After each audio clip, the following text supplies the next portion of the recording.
Agora no Açores Hoje para a nossa rúbrica da Matemática ao seu encontro.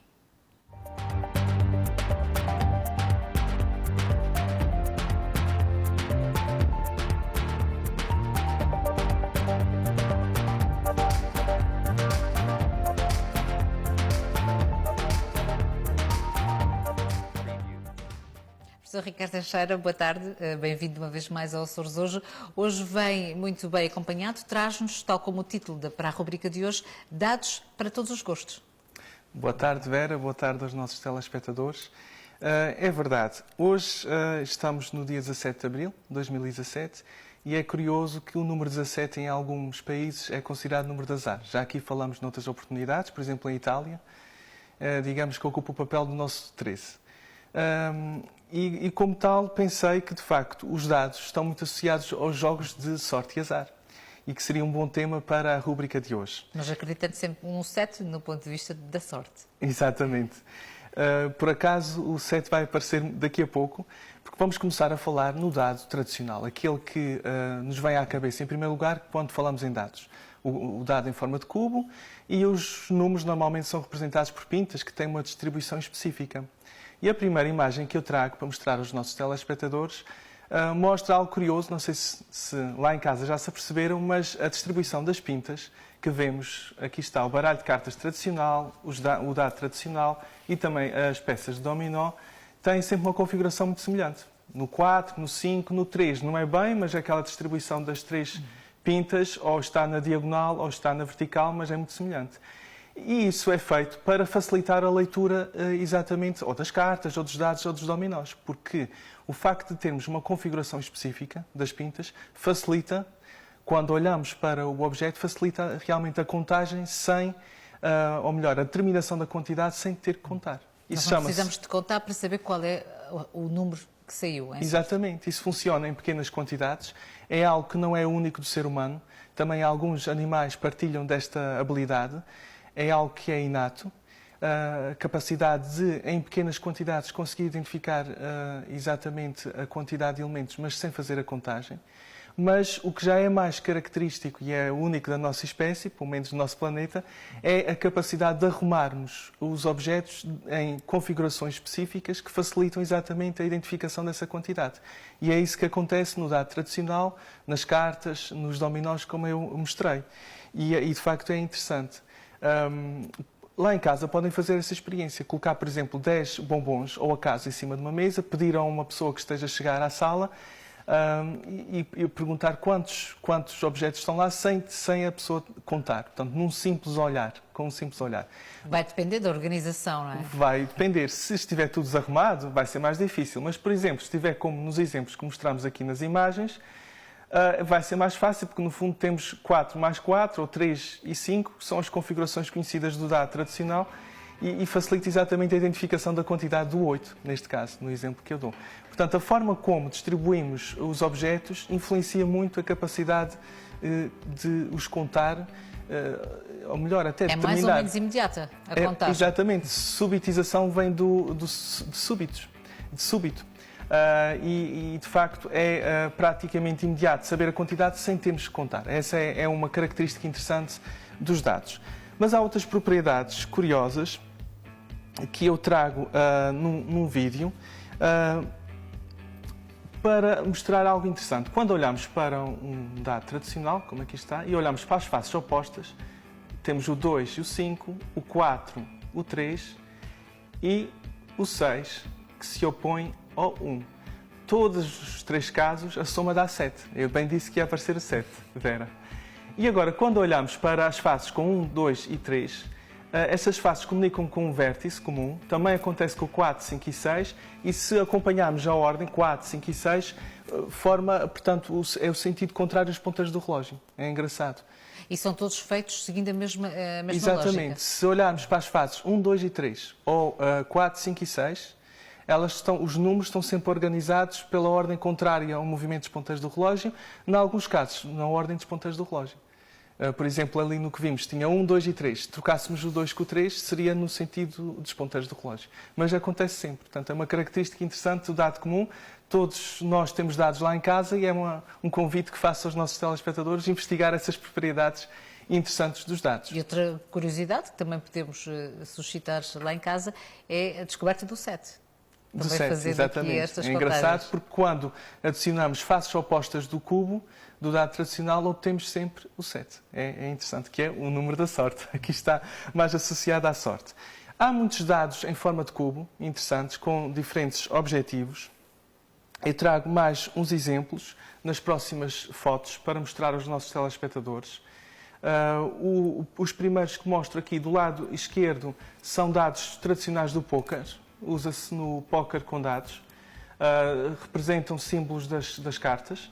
E do lado direito temos um jogo interessante de apostas também.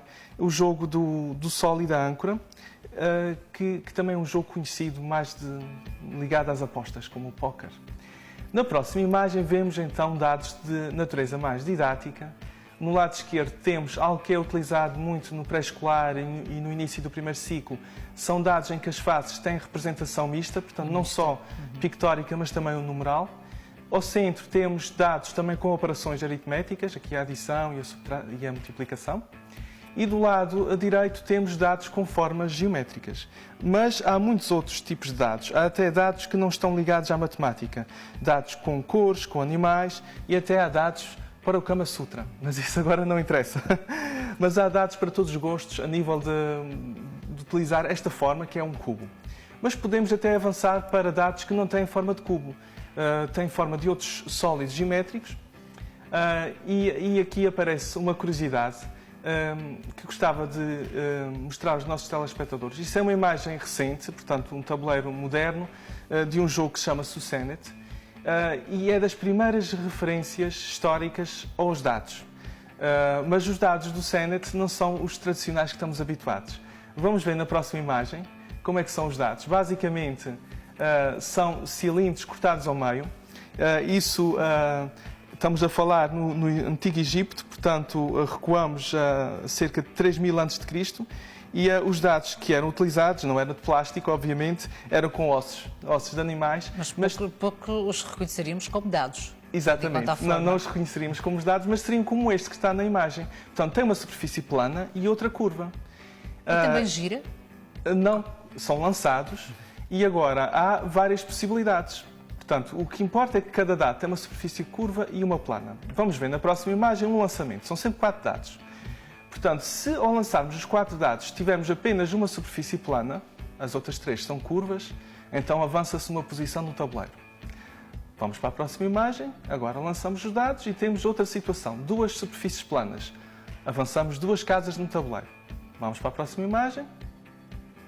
3 superfícies planas, 3 casas no tabuleiro. E assim sucessivamente. Na próxima imagem vemos a situação das 4 superfícies planas, 4 casas no tabuleiro e ainda falta uma situação, que é quando não há qualquer superfície plana, como vemos nesta imagem, as 4 curvas, e aí era o bónus de avançar 6 casas no tabuleiro. Portanto, havia essas 5 possibilidades e é interessante como podemos analisar a origem dos dados de uma maneira simples. Porque aqui só temos 2 faces. 2 faces, exatamente. Curvas ou planas e consoante o número de faces que saía, ou curvas ou planas, teríamos diferentes posições para avançar no tabuleiro. O Senet é um jogo de perseguição, normalmente com 2 tipos de animais, e é interessante que estamos a falar de um período de 3000 a.C. Portanto, os dados são de facto antigos e, claro, foram evoluindo.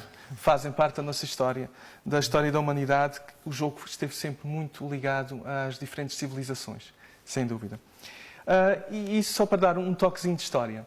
Mas estava a dizer há pouco que, para além dos dados em forma de cubo, temos dados com outros formatos. Normalmente vai-se buscar inspiração a sólidos geométricos. Estamos a ver aqui na imagem alguns que uma enorme variedade de dados. Há uma enorme variedade. Dos sólidos geométricos que normalmente as pessoas se inspiram para fazer dados, temos aqui à frente portanto, aqui à frente temos os 5 sólidos platónicos, que são famosos, exatamente porque foram estudados pelos seguidores de portanto, Platão, e e tem uma história interessante. Eu não vou estar aqui com a definição matemática, mas sim, eu prefiro mostrar um vídeo que trouxe, onde vemos os sólidos platónicos a rodar e aí sim posso mostrar melhor aos telespectadores lá em casa como é que eles funcionam. Aqui temos o tetraedro. Ele tem 4 faces, todas elas são triângulos equiláteros. Portanto, uma propriedade característica dos sólidos platónicos é que as faces são todas iguais e são polígonos regulares. Este é o que nós conhecemos. O mais conhecido, o cubo, que também é conhecido por hexaedro, porque tem 6 faces. As faces são quadrados. Passamos agora para o octaedro, tem 8 faces, todas elas são triângulos equiláteros. Temos agora o dodecaedro, com 12 faces, e as faces são pentágonos regulares, ou seja, os pentágonos têm também os lados todos iguais. E terminamos com o último exemplo, que é o icosaedro, que tem 20 faces. São bastantes. São 20 faces, todas elas também triângulos equiláteros. Há muitos jogos que utilizam estes dados. Aqui mostrei, aqui na mesa, dados que adquiri. Há mesmo jogos que se inspiram no fantástico, como o Magic the Gathering ou o Dungeons and Dragons. Eu trago uma imagem do Magic the Gathering, que é um jogo muito conhecido, é um jogo de colecionadores, mas com um apelo ao fantástico. E na imagem que eu trouxe, vemos que o jogo é constituído por várias cartas, com criaturas, com várias cores e manas, e é usado o icosaedro, como vemos ali, os dados de 20 faces para restar os pontos de vida de cada jogador. Porque cada jogador começa com 20 pontos de vida, o que é ideal. O dado tem 20 faces, portanto, registra os 20 pontos de vida. O outro que eu falei, que não trouxe imagens, o Dungeons and Dragons, usa até os 5 sólidos platónicos. E usa também um outro dado extra, que eu trago também aqui à frente, que são estes que estão na segunda fila, e que são os... São os mais coloridos? São os mais coloridos, até porque têm um fim didático, já vou falar daqui a pouco. Mas o que é interessante é que estes dados têm um nome estranho, trapezoedro pentagonal, mas são muito usados no ensino da matemática. Vamos ver um vídeo que eu trouxe para explicar lá em casa como funciona este dado. O vídeo contém uma animação com o dado a girar. Porque aqui não conseguimos manipular todos os dados. Exatamente. Portanto, eu penso que no vídeo é mais fácil para os nossos telespectadores verem lá em casa. Aqui está. Portanto, é interessante. Pentagonal, porque se considerarmos 2 hemisférios, digamos assim, o sul e o norte, cada hemisfério tem 5 faces. As faces não são regulares, portanto, há lados maiores que outros, mas são o que chamamos em matemática deltoides. Tem um aspecto semelhante a um papagaio de papel e tem 2 lados consecutivos iguais. Portanto, os lados consecutivos são iguais 2 a 2. É uma característica interessante e como os dados têm 10 faces, nós podemos utilizar estes dados para trabalhar o valor posicional dos nossos números. Porque, como sabemos, os números são compostos por vários algarismos e o valor de cada algarismo depende da posição que ele ocupa. E então penso que ainda conseguimos mostrar um vídeo onde ponho 3 dados das unidades, dezenas e centenas a rodar. Aqui ordenamos os dados e agora podemos fazer a leitura do número. Neste caso, 259, 200 mais 50 mais 9. E, portanto, é uma forma... aprende-se assim também, uma forma de construir o número. Exatamente. E tem sido muito usada nas nossas escolas, na região, no âmbito do processo e da oficina matemática passo a passo. Não sei se ainda temos tempo, Vera, para os últimos dados. Temos um minuto ainda. Eu escolhi terminar a rúbrica com dados exóticos. Começamos com o primeiro, são os dados skew dice, são mesmo dados tortos. Tem uma forma bastante diferente. Tem uma forma muito interessante. Portanto, não são cubos, nem as faces são quadrados, mas o que é interessante é que são dados equilibrados. Ou seja, quando lançamos um dado destes, a probabilidade de sair qualquer valor é sempre a mesma, como acontece com o cubo. Portanto, são dados equilibrados, bons para jogar, não são dados viciados, mas têm uma forma muito característica e diferente. Trago também mais exemplos. Na próxima imagem vemos, estes são muito curiosos, são dados duplos. Para que lançar 2 dados? Podemos lançar um dentro do outro. E, portanto, temos dados dentro de outros e, portanto, quando lançamos um, estamos logo a lançar 2 ao mesmo tempo. E termino com um que é muito curioso, que também trouxe aqui para estúdio. É um dado que tem 120 faces. Esse é mais difícil de fazer a leitura. É mais difícil de fazer a leitura e até é preciso cuidado no lançamento, porque é um dado de maiores dimensões. Mas há muitos dados diferentes. E é fácil perceber qual é o número que depois vamos escolher ao lançar esse dado? Esse é mais difícil, mas normalmente nós tentamos encontrar a face mais próxima do nosso olhar e normalmente a face que é paralela com a face que está encostada à mesa. Este é mais difícil de fazer a leitura. É curioso que o criador deste dado, quando fizeram essa pergunta, a pergunta que a Vera me fez, ele respondeu: tenta lá ver como é que isso se faz. Portanto, em jeito de desafio. É um desafio, exatamente.